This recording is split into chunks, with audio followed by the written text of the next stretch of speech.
অশ্লেষা কাশ্যপ।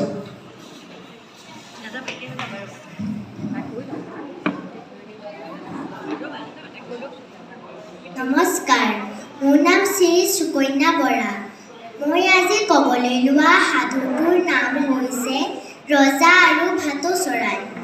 পুৰণি কালত আমাৰ দেশত বিক্ৰমাদিত্য নামেৰে এজন ৰজা আছিল। তেওঁ প্ৰজাৰ সুখ দুখৰ কথা নিজেই উমান ল'বলৈ বুলি কেতিয়াবা ঘোঁৰাত উঠি ঘূৰি ফুৰিছিল।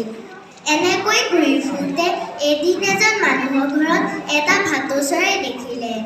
ৰজাক দেখি ভাটৌটোৱে মাত লগালে, ৰবি ৰবি ধৰ ধৰ মাৰ মাৰ বুলি চিঞৰিবলৈ ধৰিলে। চৰাইজনী এনে ব্যৱহাৰত বিক্ৰমাদিত্য অলপো সন্তুষ্ট নহ'ল। আকৌ আন এদিনৰ কথা,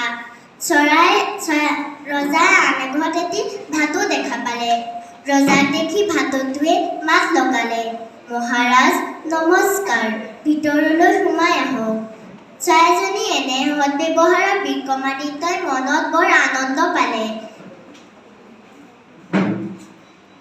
ৰজা আচৰিত হ'ল। তেওঁ ভাবিলে যে দুয়োটা একেই ভাটৌ চৰাই, কিন্তু দুয়োৰে ব্যৱহাৰ সম্পূৰ্ণ বিপৰীত। এটা চৰাই মুখত কেৱল ৰবি ৰবি ধৰ ধৰ মাৰ মাৰ এনেধৰণৰ মাত, আনটো চৰাই মুখত খুব নম্ৰ ভদ্ৰ, তাইৰ মুখত কেৱল নমস্কাৰ আহক বহক এনেধৰণৰ মাত। ৰজাৰ মনত কৌতূহল উপজিল। তেওঁ সকলো কথা উমান লৈ বুজিব পাৰিলে যে তেওঁক ৰবি ৰবি ধৰ ধৰ মাৰ মাৰ বুলি চিঞৰা চৰাইজনীক এজন দুষ্ট লোকে পুহিছিল। মানুহজনৰ সূতা কথা শুনি চৰাইজনী মাত কথাবোৰো সূতা হৈ পৰিল। আনটো চৰাই এজন সাধু লোকে পুহিছিল। মানুহজনৰ ঘৰত সদায় সজ কথা বতৰা শুনি চৰাইজনী মাত কথা বতৰাবোৰো শুৱলা হৈ পৰিল।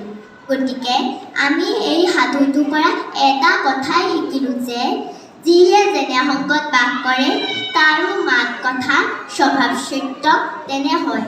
সৎ সংগত বাস কৰিলেহে ভাল কথা ভাল জ্ঞান লাভ কৰিব পৰা যায়। ধন্যবাদ। এইবাৰৰ প্ৰতিযোগী